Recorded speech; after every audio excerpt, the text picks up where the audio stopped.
previously undefeated, is now on the verge of being eliminated by Artosis. Artosis is using his incredibly powerful and highly unusual priest deck. Kripp is forced to bring out the mage deck he's been hiding this entire time. And here we go.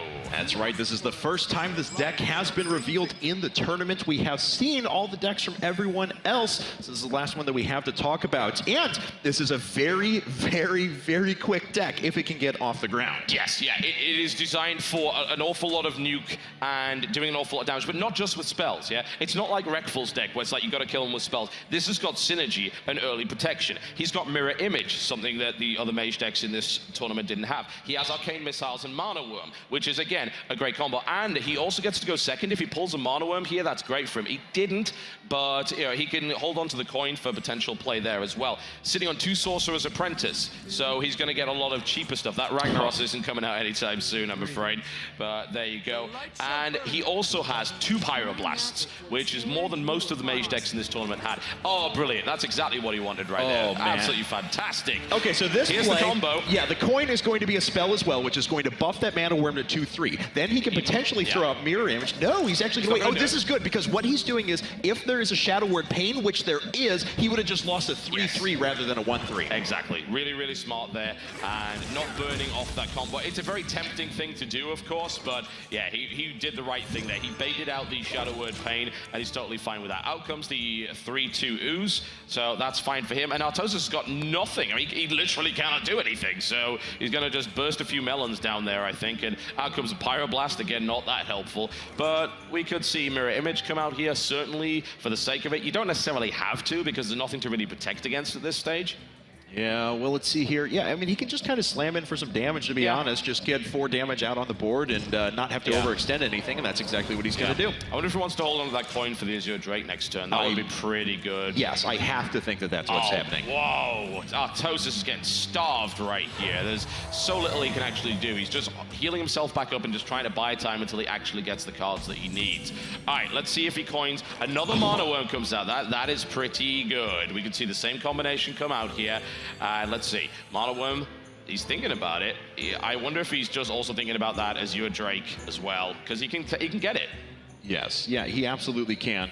I mean, it is tempting to be able to get the Mana Worm out there, though, when you can coin, just because it's essentially a free +1 damage. He even has a potential here to put the Mana Worm out there, coin, and do a couple of spells and sit it at 4 damage to ensure that it stays alive, and he'll be sitting behind those 2 0/2 taunts with Mirror Image. That's not a terrible play, but it does waste a lot of cards out of his deck all at once. Yes, and ultimately, that's exactly what happens. It's also vulnerable to Holy Nova, so I like the Azure Drake play more. I really do. Yes. So out it comes, he gets a card, and he gets a 4/4 on the field, so that's pretty nice.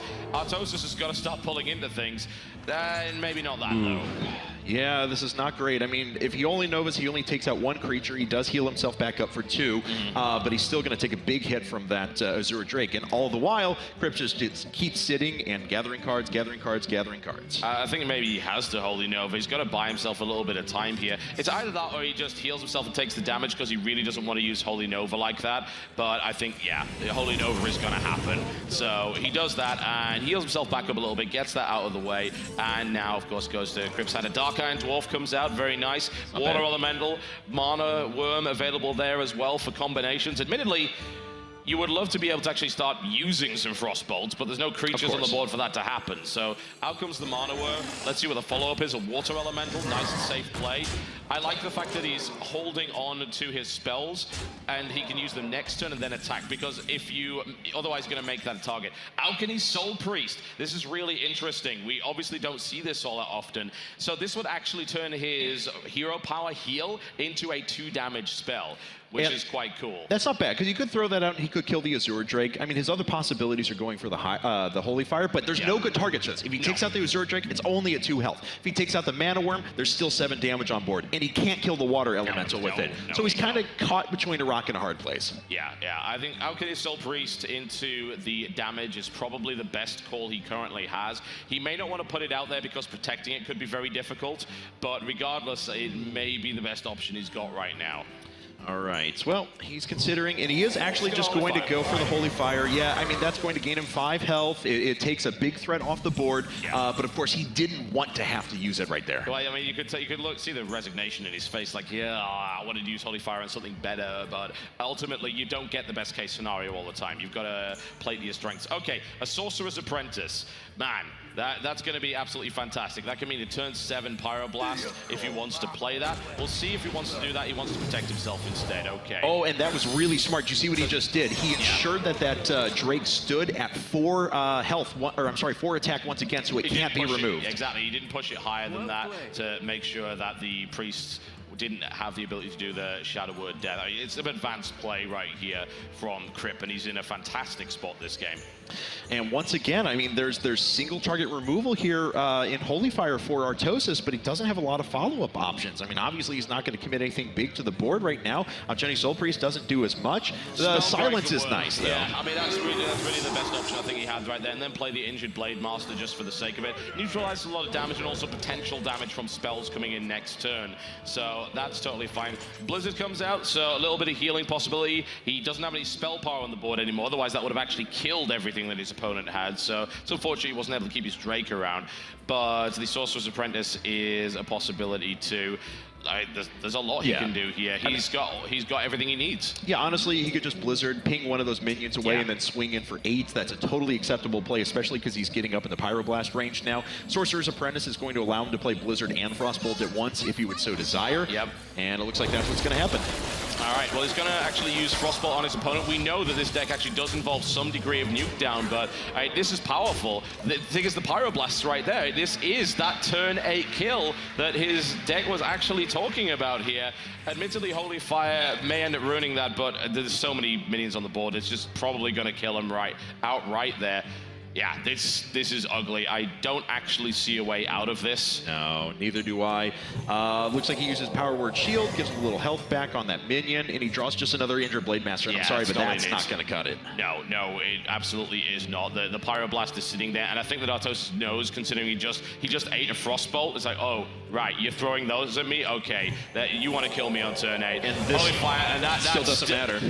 It's not going to matter. There's too much damage on the board, plus that Pyroblast. Yep. He promised turn 8. He delivers turn 8. Krip is going to take this to the ace match. That's right. We are all tied up, and our first match to go to that ace match happens in the finals. Congratulations to Kripparrian.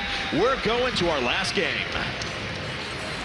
We absolutely are, and it will be Warrior versus Mage. This is going to be an entertaining one. There's no question about that. Rushdown versus Rushdown coming in here. 2 different forms of it. Minion-based Rushdown, spell-based Rushdown. And neither of them have really made a deck that is just all or nothing. Right. So we may very well actually see a long drawn-out game, even though it sounds like it's going to be short. Yeah, they both want to do a lot of damage to their opponent, but they still have the capability to protect themselves and trade efficiently if they need to. That's absolutely right. We're going to see that Warrior deck here in just a second. If you guys tuned in to the first semifinal, of course, you did get a chance to see it against Trump. It is a deck that's largely based on charge. It's largely based on weapons. It's largely based on very cool things like doing damage to your own minions to make sure that you can have the maximum possible attack. We even saw a 7-2 on turn 2 last time. We did, yes. The 7-2 on turn 2 play with the Cruel Taskmaster, which is just a wonderful play. And, of course, we saw the Mighty Grommash Hellscream come out for the 11 damage finisher with charge with the Inner Rage combo. An absolutely phenomenal play. And, I mean, it wiped Trump off the map so incredibly fast. Yeah. But that is a combo that relies on certain cards to come into your hand by a certain time, which is not guaranteed. John? Yes? Are you ready? I'm absolutely ready. Ladies and gentlemen, Blizzcon, are you ready for the final game of the Innkeeper's Invitational? Then let's get started.